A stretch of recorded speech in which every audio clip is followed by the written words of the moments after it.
So our next speaker is Dr. Ian Sluiter, who will be speaking about Malleefowl Links Project in terms of, I think, linking habitat and restoration. Welcome. Good afternoon. Yeah, I always find it strange, a botanist talking about fauna projects, but this one I've been involved with for a very long time now, and past chairman, first chairman of the National Malleefowl Recovery Team. I'd like to acknowledge our partners in this project, the Australian Government through the National Land Care Program, the Mallee CMA, Forest Fire Management Victoria, Greening Australia, and of course my company.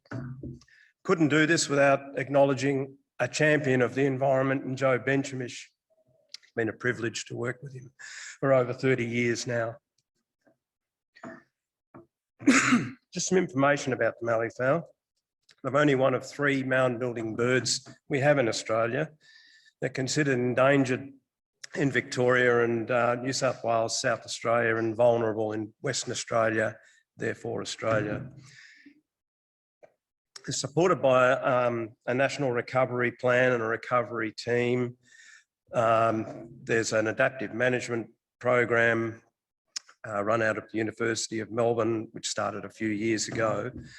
And there's a national Malleefowl recovery group, which has statewide chapters.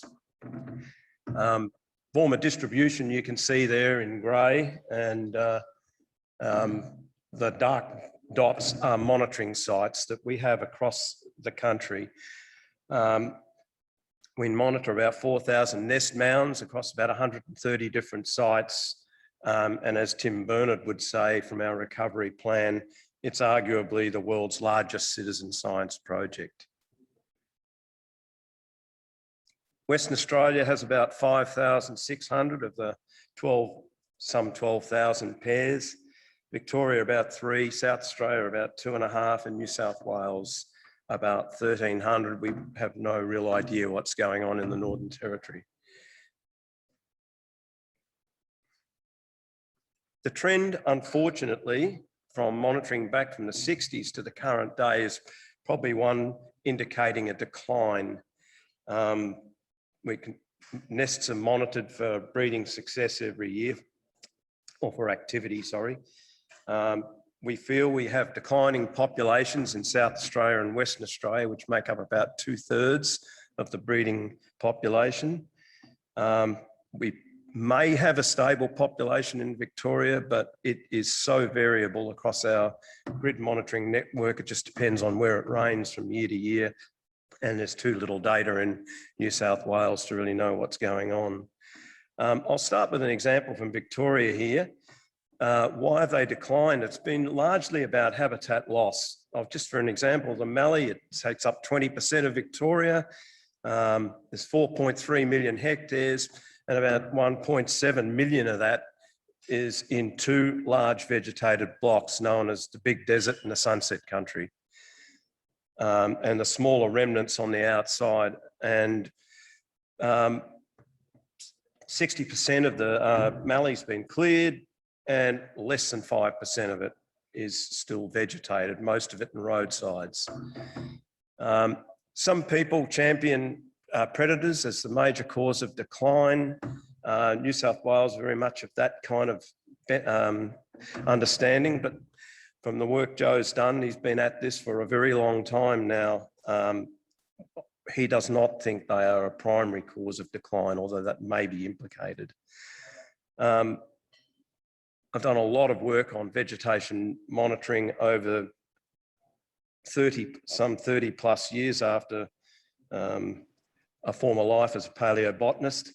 And I can tell you, I've seen substantial decline in Mallee habitat that I've visited over that time through my long-term monitoring sites, and this being one of them at Pooncarie West. It suffered during the millennium drought, but it suffered shockingly in the drought from 2015 through to about 2018. And it's this sort of thing under climate change I think we're going to see is just the habitat is declining and it will become unsuitable for this species.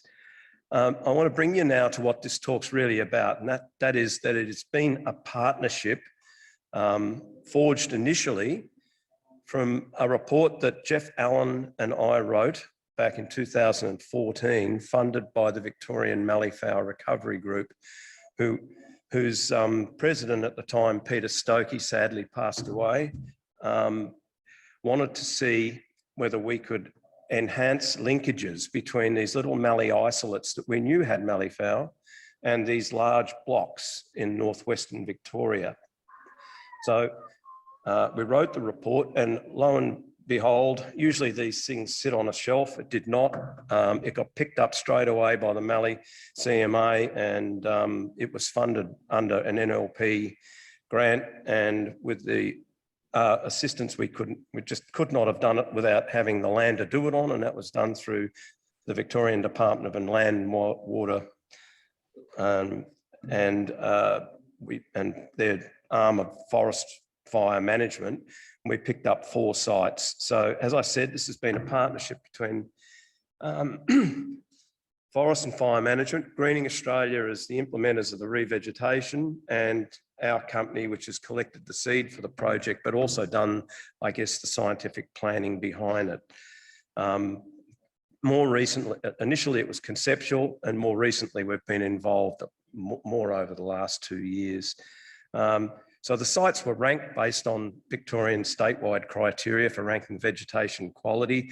Tenure was not taken into account. We thought that was something that we shouldn't do.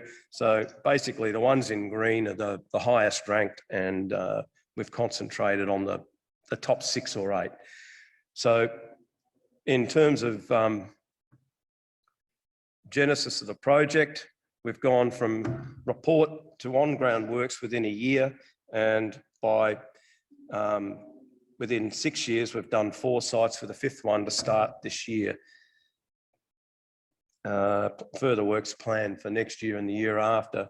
And I think you can see here, I don't know whether I can get that to work, that's the new site. That was the first site over at Barook, and there were 3 around the edges of Wyperfeld there that have been done over the last few years. I'll take you to one site that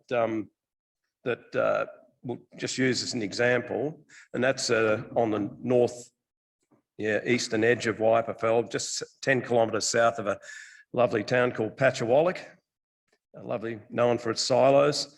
The Baring-Gypsum State Forest has malleefowl, has a lot of goats, it has fallow deer, but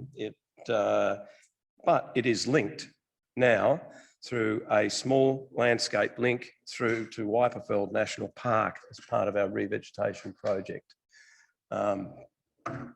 So you can see here in the bottom right-hand corner, the Baring Reserve, and to the distance, the 633,000 area of big desert incorporating Wyperfeld National Park.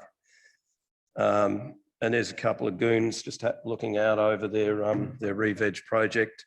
And some of the successes we've had on that side have been quite good. Been challenging though, and I'll come to that in a moment. This should be a piece of drone footage, and it's going to load. Didn't load yesterday. So just basically showing you that link between Baring and Wyperfeld, and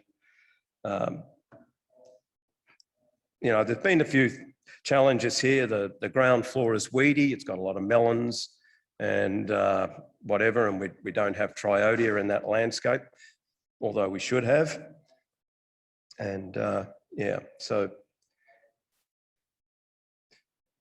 just whipping through there, we've done about 340 hectares of revegetation and subsequent maintenance plantings. We've planted about 70,000 trees, used about 325 kilos of seed, and used about 28 kilometres of fencing across all projects. We've got major challenges in this project, despite the successes we've been able to have. Funding from year to year on collection of seed, it does my head in. I've just had to tell my seed collector he's finished for the year. We won't know whether he gets any money for seed collection until probably July or August. So for 3-4 months, he's just got to go off and do something else. Major problem, but it's not just an issue that affects my projects, it affects most NLP projects, to my understanding. Before I came into the project, we were setting targets of 8 to 10 species for direct seeding and tube stock planting, inadequate. The direct seeding target, I believed, might be a bit low. Others might correct me on that, but I would like to see that higher. Where I've worked in arid landscapes at 260 mil, we would use near 1 to 1.5 kilos. As I said, it's a low species diversity in the targets. We haven't used the major component of the understory, and that is spinifex. And that can be revegetated with tube stock planting. We're yet to crack it yet with seed in terms of direct seeding on that one, at least the Southern Australian spinifexes. I won't dwell on that there, but the 100 you'll see there for canopy trees is completely inadequate for Southern Mallee ecosystem, like Loamy Sands Mallee, where the tree density at that location at, say, Baring is much more like 400 mallees per hectare. It's much less up in the New South Wales country where I work more extensively. It's more like 200, but that's inadequate. Challenges, we've got a real problem with the moisture. We work in mean annual rainfalls of 300 to 340 mil. We've got 1,800 to 2,000 millimetres of evaporation a year. We used to get an autumn break when I moved to the Mallee in '89. We did get an autumn break for the first 5 years. We don't get that now. Rainfalls now, some are biased. We've got every weed known to man in the understory to deal with. And more recently, we've had a problem with grazer management. My work from Hatta Culkine, which was the first park in Australia to have culling, would tell us that back in Loamy Sands Mallee, when we were monitoring there, we were dealing with kangaroos far less than 5 per square kilometre. These days that is substantially higher, and I'll come to that in a moment. But kangaroos have presented a major issue. And one of the things I will say, after 32 years in this country, I never, ever thought that fallow deer would be a browsing issue in Wyperfeld National Park, but it is. So we do have that as a major, an emerging issue for our revegetation. I don't like these slides, I'll just go very quickly to it. From 200,000 photographs that we have at 6 monitoring sites with cameras across the Mallee, of which 12,000 have been identified, kangaroos are photographed 31% of the time. Malleefowl are photographed 6% of the time. And you can see there are other numbers in between, foxes and other birds. I want to talk to this graph for a moment now, because I think this really encapsulates it. The V numbers at the bottom and the Malleefowl monitoring grids, which typically are 2 by 2 square kilometres, and we monitor all the known Malleefowl nests within them. Cameras are set up across that grid, not at the nests, and the dominant animal recorded are kangaroos, followed by emus and foxes. And moving to the next slide, they can have major implications for the revegetation at our sites. Here, one just following up, acacias are they're just caviar to them. They love it, and they will destroy whole lines, hundreds of meters along in a night. You can see their tail just where they've walked along and just helped themselves through the night. I mean, these are the lucky ones. These are survived. Usually they're stumps on the ground. So yes, it's they can cause spectacular damage in a night. I want to talk to this slide for a moment. This is one that Joe's put together. If we think about the resource space that a malleefowl may be impacting upon in its daily life, and we take the body mass of other animals that we are noting from our camera work and equate that to a malleefowl equivalent, basically what we're seeing is a combined impact at 12 months here, across 12 months, with one being January and 12 being December. Basically, kangaroos, goats, hares and emus are impacting that native vegetation resource that malleefowls is presumably using, and as they would be, at about 150 times the rate. It's not something I considered until Joe and I were talking about it the other day. And what the really interesting thing here is, kangaroos are using that space at a greater rate in the winter months. So from June till October. And that is the most important time for a female malleefowl to be feeding and getting herself prepared to lay those massive, great big eggs that it lays through the summer period. So kangaroos and other animals in that landscape are having a major impact on not only the mallee, but on our revegetation projects as well. Just to summarise, I won't take long here. We've progressed from a conceptual plan and taken it to 5 sites. We have 340 hectares revegetated and supplementary planted. This has been facilitated through an NGO and a government partnership. I think this is the way we've got to go. It's no longer possible for a single organisation to do these things. And I think I spoke to some South Australian groups over on the Eyre Peninsula a few years ago, and I gave them the original plan we did, and I said, this is something that I think you can use for your malleefowl on the Eyre Peninsula, but I think it's also something that could be exported elsewhere. It's just for our point of view, this has been a great partnership anyway. And I'll just probably finish with that and take questions. But one thing I will say, with a former life as a paleobotanist and still practicing in that area and 30 odd years working on these creatures, it has been a damn privilege. And you should, you know, every time I go to these landscapes, I see this. I mean, this just blows your mind.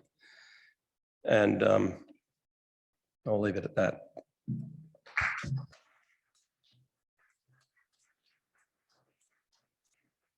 We've got a few minutes for questions if anyone has questions. What are the densities of the fallow deer in that sort of habitat? I mean, they've really taken off on the Murray floodplain. Foxes, did you say? No, sorry, the fallow deer. Yeah. Like, they weren't on your graph of. Oh, yeah, no. They're low down in terms of impact at the moment. What's caused it? Yeah, no, I just wondered how dense they, like what sort of population densities of fallow deer you have there. Oh, look, Scott, who's the state forest manager, he put your hand up, Scott. We're talking a colony of 15 or 20 in that Baring area where that re-veg is going on. Yep. Yeah. And we've just had them smashing re-veg around Bort, that sort of area. Look, you know, again, like they weren't there a couple of years ago, and they were eating every tree we were planting. We had to end up putting 1.2 metre high guards on the trees to get them up above the deer height. So. Yeah, it's just something I never thought I'd see in the Mallee, but you know, it's a big animal, a massive animal. What would they be? 150 kilos, 200 kilos? It's a little bit more than a malleefowl at 2, you know. Question here from John. Yeah, Ian, hi. Over here. Oh, John. No, that's great talk, Ian. I had 2 questions. Briefly, I might have missed it, but what's the tenure or the landowners of the linkage areas, and what's the inducement that you offered for them to be involved? And my second question is about dingoes and what their option is or the potential is to provide net benefit to malleefowl through regulating kangaroos and deer and other herbivores. Good questions. The first 4 sites have all been state forests. So These are areas that have been cleared. They were probably licensed previously by whoever the landholder was or the adjoining landholder. They were cleared, and because those soils, particularly around Wyperfeld and up in the Barook area on the edge of the Sunset Country, were particularly poor. They failed as cropping areas, and so they haven't revegetated. Some have got some vegetation on them. So they're state forest areas. The one at Cramerton, the new area near Hatter, will be a private land one. And that took no inducement. Those people bought it for conservation purposes.